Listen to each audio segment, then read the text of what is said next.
we knew that we were going to lose some kids in the draft, obviously, and we were just hoping that we might be able to keep one of those, one of those three infielders that signed. Fortunately, we were able to keep Souza, and the money that was, given them, so to speak, and where they were drafted, there was some tough calls, but they got what they wanted, and they stuck to their word. And but other than that, I mean, probably some of the surprises were that maybe we got a couple more pitchers through than I thought we might, and some big lefties, and some guys that really had put it out there that they wanted to go to college unless they got a lot of money, and that's why we didn't have maybe another 5 or 6 guys drafted anyway. With the transfers, I'm assuming you're able to talk about more than you were before. Are you allowed to talk about all those transfer guys? Maybe not all of them. I think there's a couple that we're still getting some things finalized, whether it's transcripts and all that, but probably all that you've seen, they're all coming. It's just I can't speak maybe to a couple of them. Well, I'll start with shortstop and catcher because I know those were positions a lot of people had their eyes on with White and Aloy. Just how good do you feel to get big time prospects like that, huge players in their class, to get productive pieces like that at those spots? Yeah, super excited about both of those guys. They both have Division I experience. Those are some positions that we felt that we needed to, take care of a little bit more. And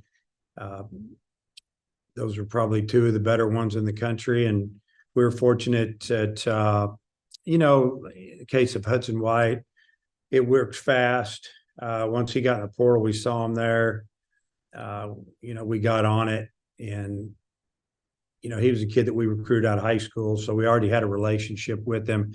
So I'm sure that helped a lot. But and then when you're talking about Bahiva, and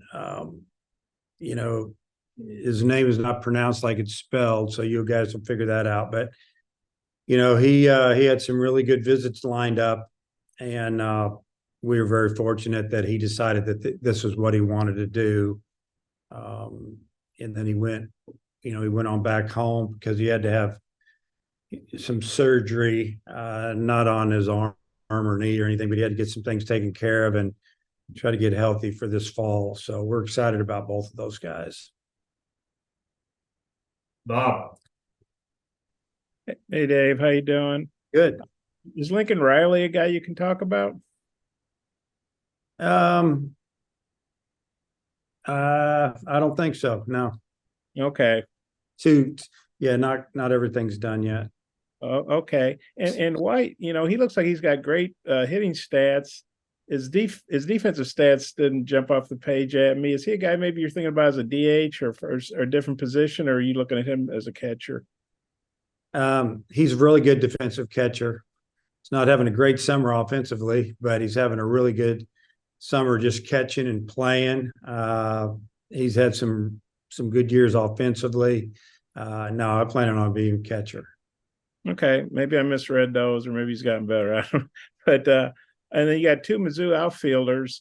If you can talk about those guys, I mean, those guys aren't just high level Division I players; they're SEC players. And when you're playing other teams, sometimes do you think, if that guy goes in the portal, I might be interested in him, or that kind of thing? How'd that all come about? Well,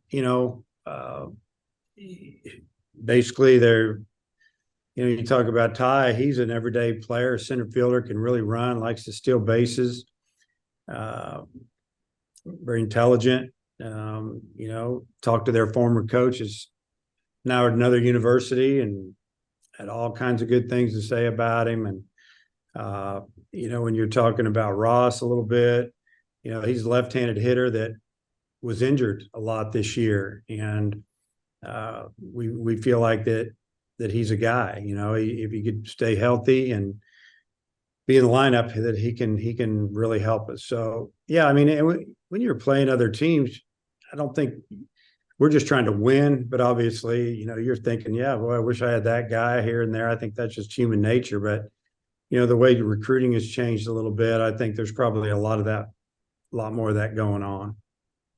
Thanks. Matt. Hey, good morning, Dave. What's the update on Dylan Carter and Peyton Stovall right now, where they are in their recovery? Well, they're just working hard. They've been here all summer. I think that I feel like Dylan's probably farther along than a lot of people thought he would be, but he had surgery mid-season, late season. So it's going to be, it'll just be interesting to see how it goes when he can get back. And Stovall's been here all summer. He went home for just a little while, had the surgery, got back. He's been working with Corey super hard, our trainer. I think he's on pace or ahead of pace from everything that I've been told. That's really about all we know right now. Do you know if you're going to play any teams outside your own team this fall? Yeah, I would say no.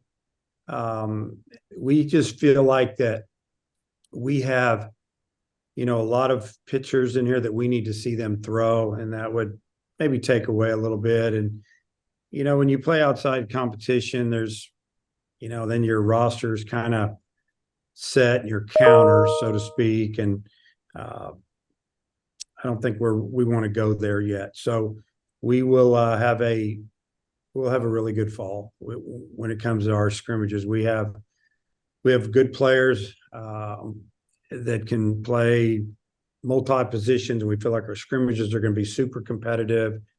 Try to get these guys some at bats, see who can do what, who can run the bases, who can steal a base, and let some guys pitch. Especially some of these younger guys, they can kind of go show us what they've got.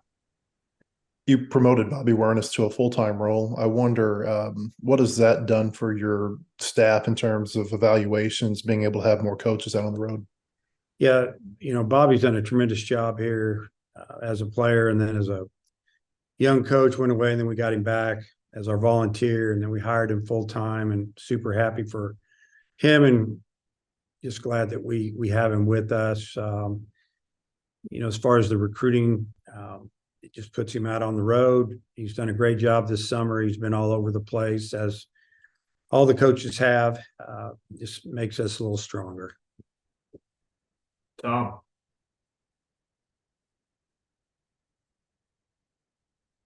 Tom, you muted. Hey, Dave, it looks like you went a little bit more portal than, whereas last year was more junior college. Was that just a product of the available talent, or maybe a little bit of a philosophical deal? Maybe it was the way it worked for us this year. It made more sense.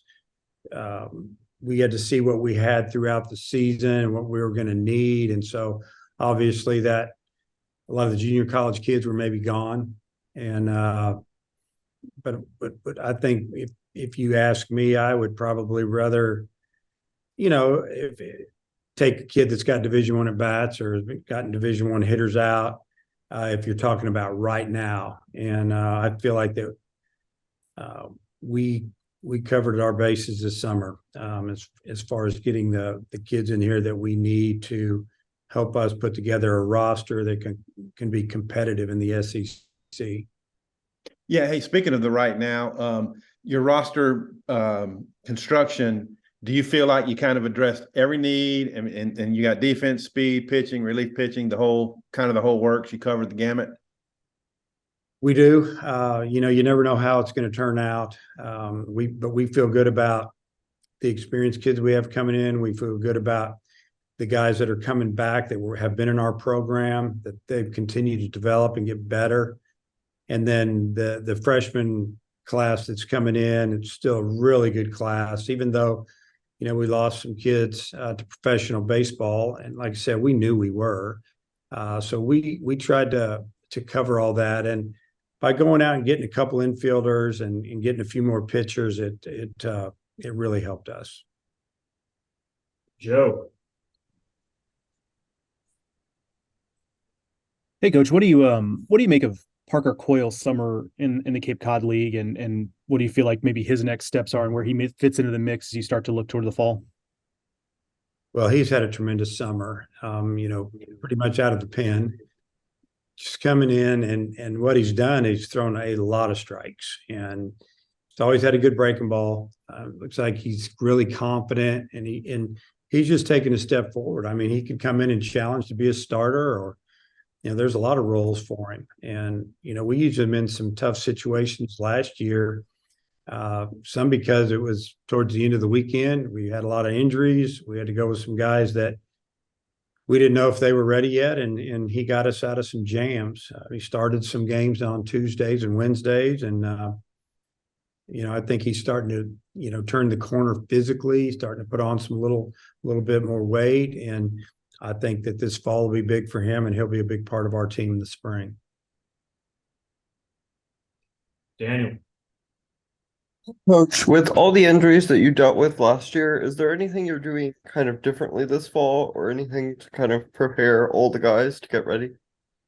Yeah, we've made some adjustments. When you talk about fall practice or the way we, go about on the field, workouts, it'll be pretty much the same. It's a formula that's worked. I mean, if you go back and look over the last 5 years, I think we've won more games than any Division I program in the country, and we could go on and on about some statistics. So don't want to change a whole lot there, but we'll maybe shorten some things up, and yeah, we're definitely making some adjustments. Mason. Yeah, Coach, you got Will McIntyre back. Was there any worry that he might, not come back? And then also, Zach Morris left. Just reaction to that. Yeah, McIntyre, we really wanted to get him back, and but at the same time, for him individually, and for his his future, if somebody drafts him and they give him slot money, we get it, and we would have been super happy for him there. But we really wanted him back. We let him know that. I think he'll be a big part of our pitching staff. Love the experience and the makeup, and the stuff's good. It should continue to get better if he's healthy. As far as Zach Morris, Zach did a lot of good things here for us and pitched in some really tough situations. And you think about his career, he had a good career here, but he just wanted to pitch more. I think he wanted to be a conference starter, and we couldn't guarantee him that. And we got some kids coming back that have been there. We got a couple guys coming in that have been there. And I feel like that he felt like that he needed to go, and we get it. We're going to wish him all the best. We already have, and hope he does well. And you had a lot of guys playing summer ball this summer. Just the overall health of everybody, how are you feeling about that? Yeah, so far the health is good. We've been keeping up with them. Some of the guys are just finishing up, and we'll keep an eye on those guys in fall ball.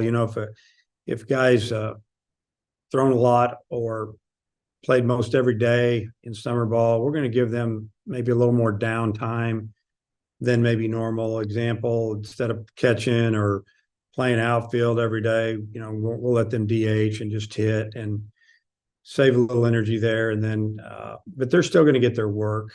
But I think that the summer ball, a lot of times you don't see how it helped you until maybe spring, but the development's there. Fall's the fall, they'll get better, they'll be more confident, and then you'll see it down the road where they make a jump. Ellis.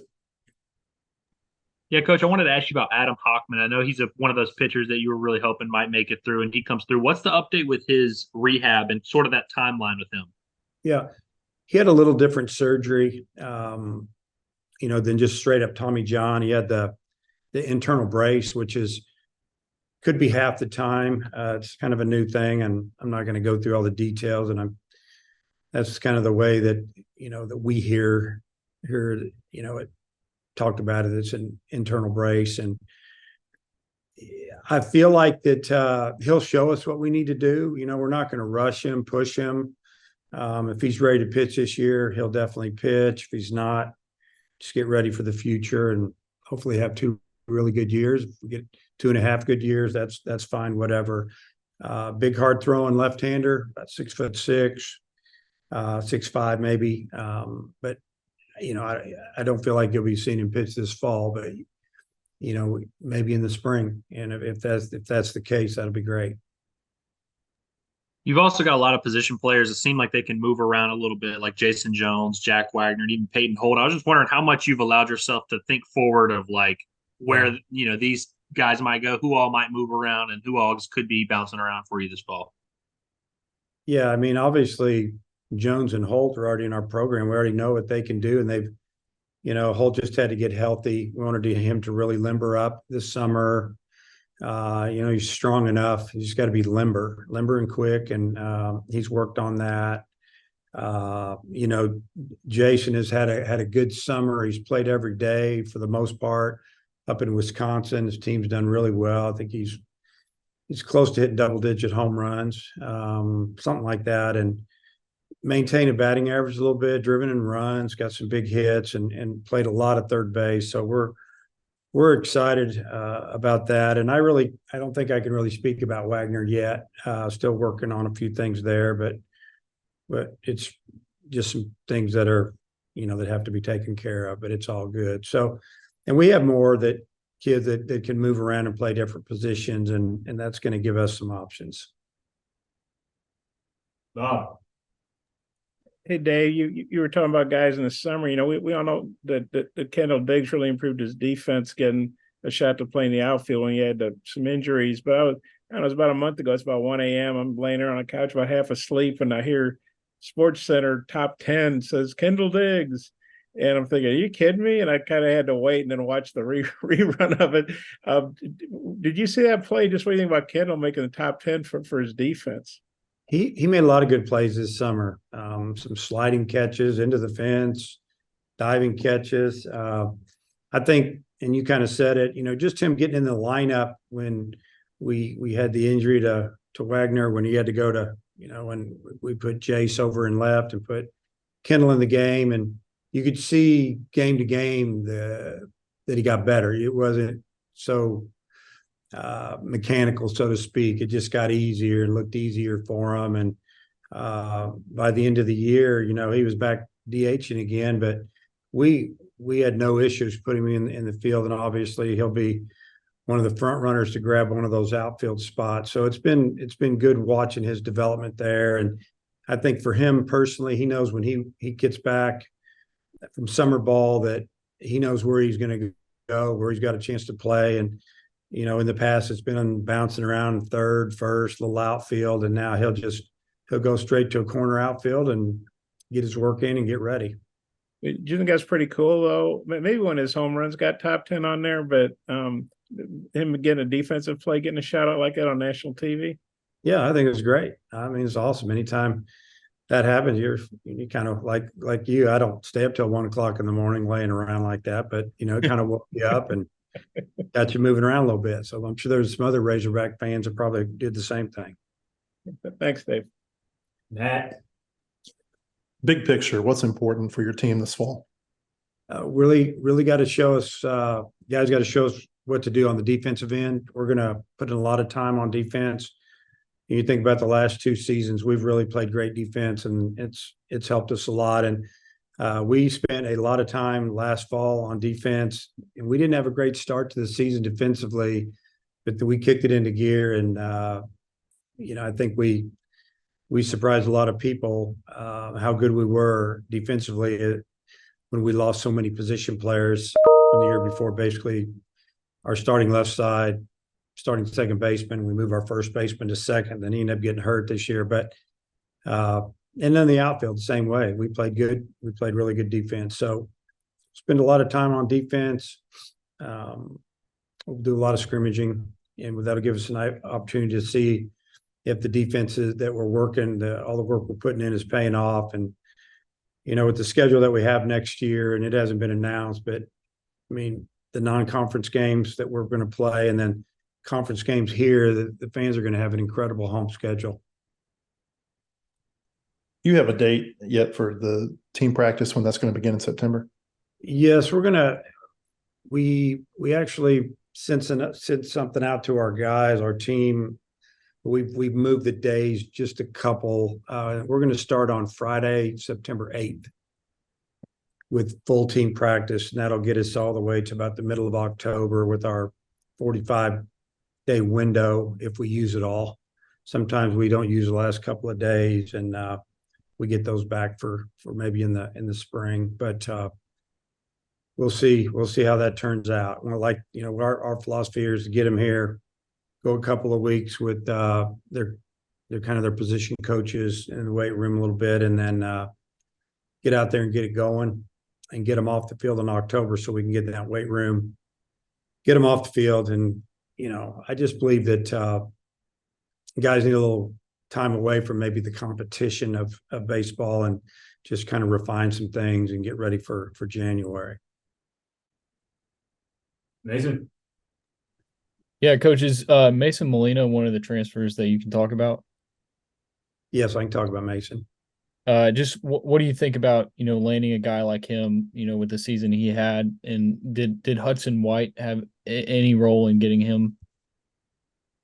Well, first off, Mason is, he had about, I think when we talked, he had about 37 Division I schools trying to get him to come to school there. We feel really fortunate that he liked it here. I know that he took 3 visits. He went to Georgia. I think he went to Texas A&M, and then we were his last visit, and we didn't know how it was going to go when he left. We felt like he had a good visit. I think he liked what we're doing here. We had some of the guys in town, so they got to hang out with him a little bit and talk about our program, and I feel like that always helps.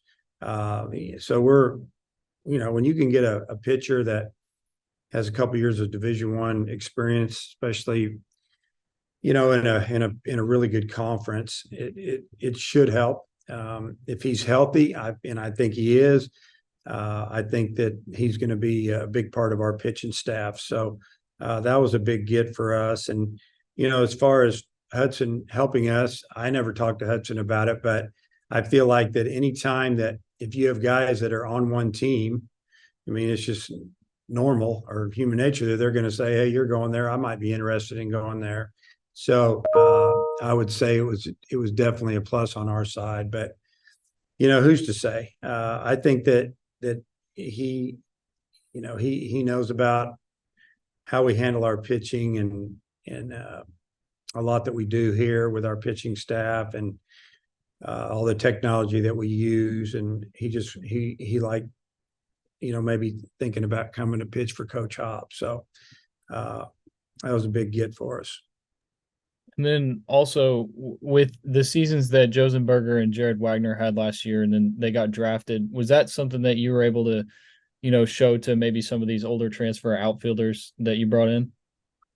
Oh yeah. And we've done that with the class before and the class before, because we've done a pretty good job of sometimes maybe not getting the biggest name, but maybe getting someone who's just under that comes in and has a really good year. And I think that, you're talking guys that some of these guys know each other because Midwest kids and playing our league or close to our league, around this area. And they follow, if a guy came in here from KU and did really well, and a guy came in here from Creighton, did really well, or OU or whoever, they know these guys and they're following. Kids are keeping up with all this now. Recruiting is so different than it was 5 years ago as far as, recruiting these older kids, and they're smart.